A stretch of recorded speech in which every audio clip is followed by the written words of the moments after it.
cord, it's like a longitudinal model of the spinal cord. There's a lot of these little pink lumps on the side that you're going to see that indicate this sympathetic chain or sympathetic trunk, right? So that's what that structure is. There are other ganglion that you're going to find aside from the sympathetic chain or the sympathetic trunk, and that's going to be called your collateral ganglion. So the general pathway for the sympathetic will either run through the sympathetic chain or through the collateral, so one or the other. Then finally, you're going to have your postganglionic neuron, and then that will communicate to your effector organ. So, for example, let's look at sympathetic up here, and then parasympathetic below it. So this is going to be sympathetic.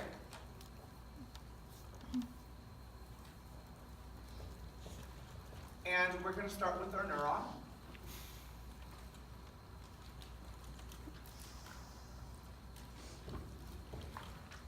Two neurons in length.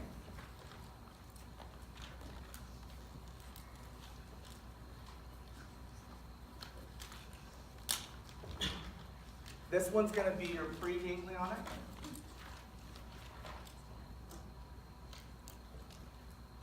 This will then be your postganglionic.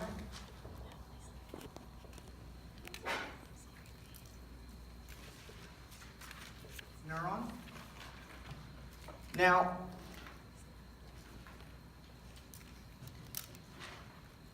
over here when we're labeling, this structure we can call the sympathetic chain, or we can call it a collateral ganglion.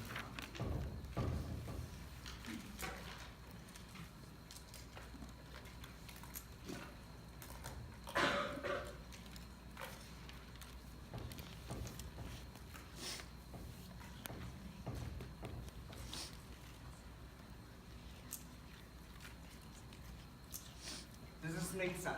So we're following the general pathway, we're just starting to get more specific. Okay? So lastly, we're going to see your effector organ over here. This is whatever organ you are going to communicate to. This could be your heart, this could be your smooth muscle, it could be a gland, this is your effector organ. We're going to be building on these images, okay? And really, if you understand these images at the end, then you understand the entire lecture. So here's what we're looking at. This is your spinal cord right over here, and coming off of it, we see two neurons in length. Okay, this is going to be the sympathetic pathway. The first neuron is going to go from here to the sympathetic chain, in this case. Over here, this is to the collateral ganglion. So that's your preganglionic neuron. Then this one is going to be your postganglionic neuron. That is going to follow after the sympathetic chain or after your collateral ganglion. And those will communicate to various effector organs. That's the general idea that we're looking at. Let's go ahead and move on to your parasympathetic general pathway. Any questions so far? Okay, so your general parasympathetic pathway, you have the same thing. You're still going to have a preganglionic neuron, except instead of coming off of the thoracic or the lumbar region, it's going to come off of the cranial or sacral region. Then you're going to have another ganglion, except here it's a lot easier. It's just going to be called the parasympathetic ganglion. Okay? You'll have a postganglionic neuron and then communicating to your effector organ. So we can see that same thing over here. So let's call this parasympathetic down here.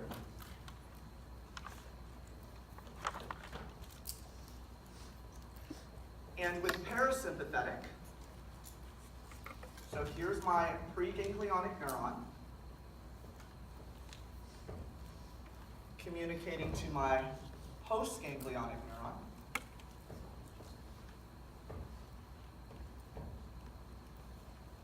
We can label them. This is preganglionic. This is going to be postganglionic.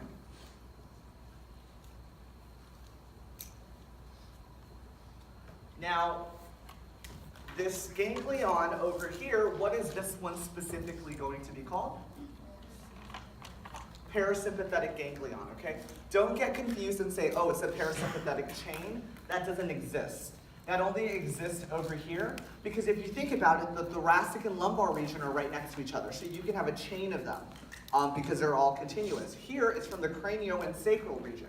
Because of that, there is no chain, it's just, again, parasympathetic ganglion, which is actually easier, right?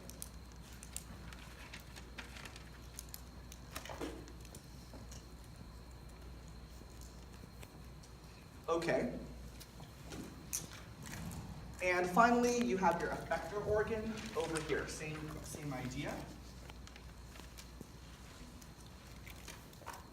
This is your effector organ.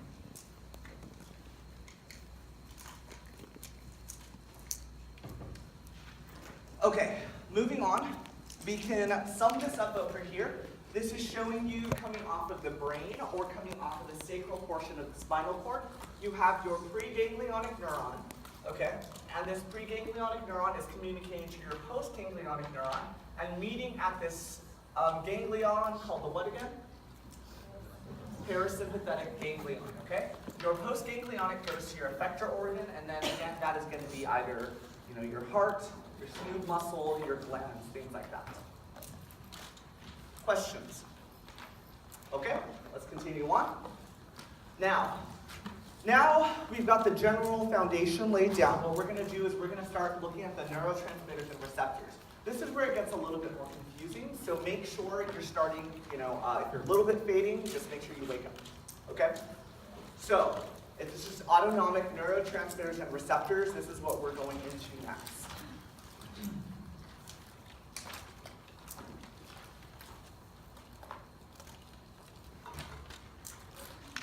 I apologize about this slide, that is not sequenced out, but you can start to write it.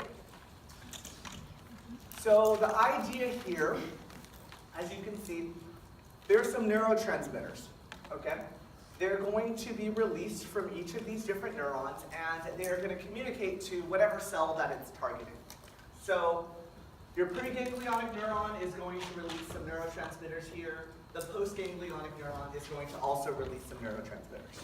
Now, there's two major neurotransmitters we're going to look at. The first is norepinephrine, and the second is going to be acetylcholine. Okay, so norepinephrine and then acetylcholine. So let's take a look at that.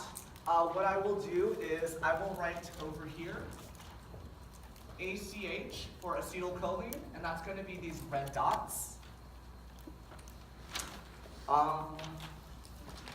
Norepinephrine will be this green. So actually I've already got green on here. Let me switch it out to dark blue.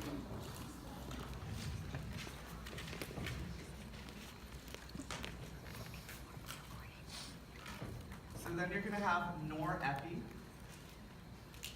being this dark blue. Those are the two major neurotransmitters we're looking at. Let's go ahead and see where they're secreted and what that does in terms of changing nomenclature, okay? So norepinephrine and acetylcholine.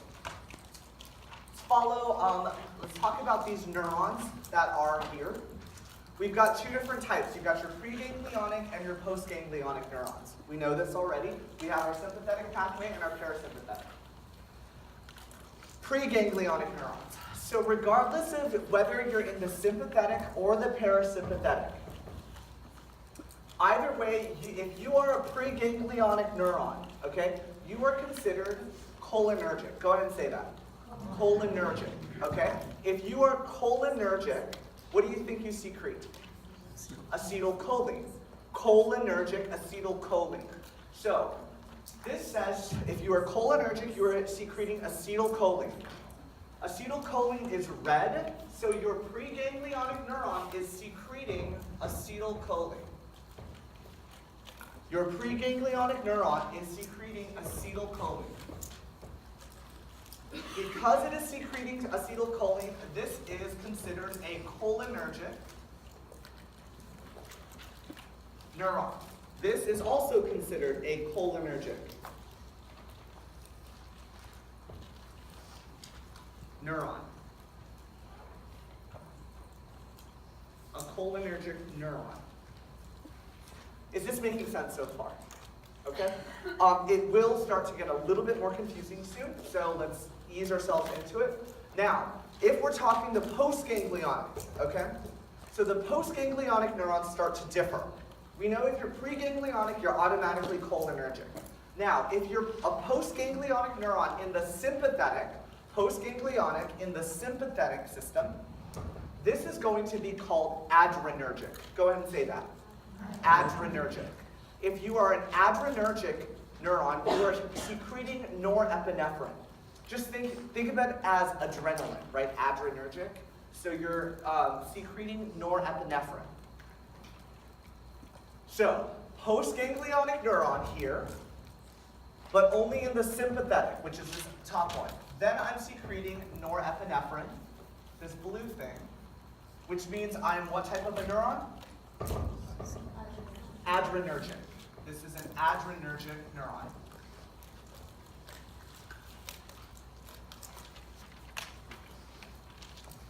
Okay? However, if you are in the parasympathetic nervous system, over here, then you are going to be, again, cholinergic. And again, if you are cholinergic, what are you secreting? Acetylcholine, right? ACH. So, postganglionic neuron in the parasympathetic is going to be releasing these red molecules, which is going to be acetylcholine. Therefore, this is a cholinergic neuron.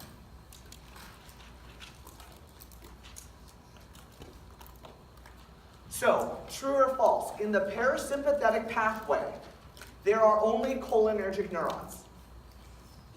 True. In the sympathetic pathway, there are only cholinergic neurons. False. There's one cholinergic, preganglionic, and there's one adrenergic, which is your postganglionic. Does that make sense? Okay? Questions about this? Okay, let's keep going.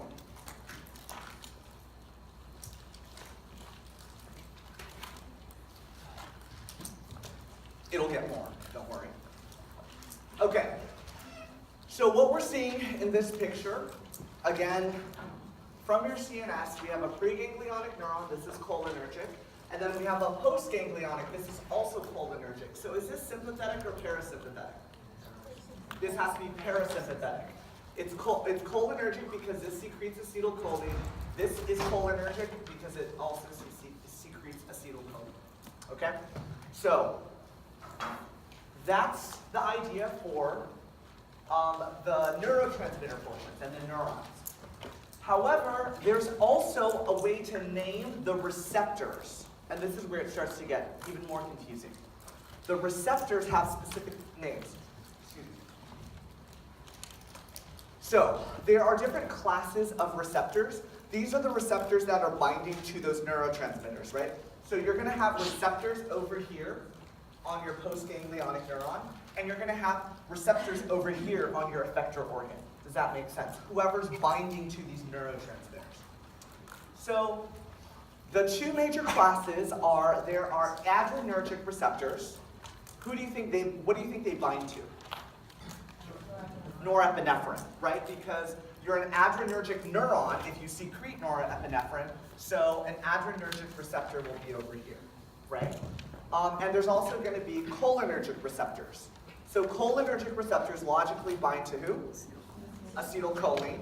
So you should probably see some cholinergic receptors over here, and some cholinergic receptors over here, as well as some cholinergic receptors. And it'd be nice if it was just left that way, however, it's not. Okay, so there's sub-classes. Okay, so there's subclasses after classes. So let's open up adrenergic, because that's the easier one. So there's adrenergic neurons, there's also adrenergic receptors, and that's what we're talking about now. Adrenergic receptors. If you are an adrenergic receptor, you are logically responding to norepinephrine. You've already told me this, right? So if you're an adrenergic receptor, you are responding to norepinephrine. So logically, guys, where would you find the adrenergic receptor on this? In the sympathetic or parasympathetic first? Sympathetic. On what structure? The effector organ. Does that make sense? So on the effector organ over here,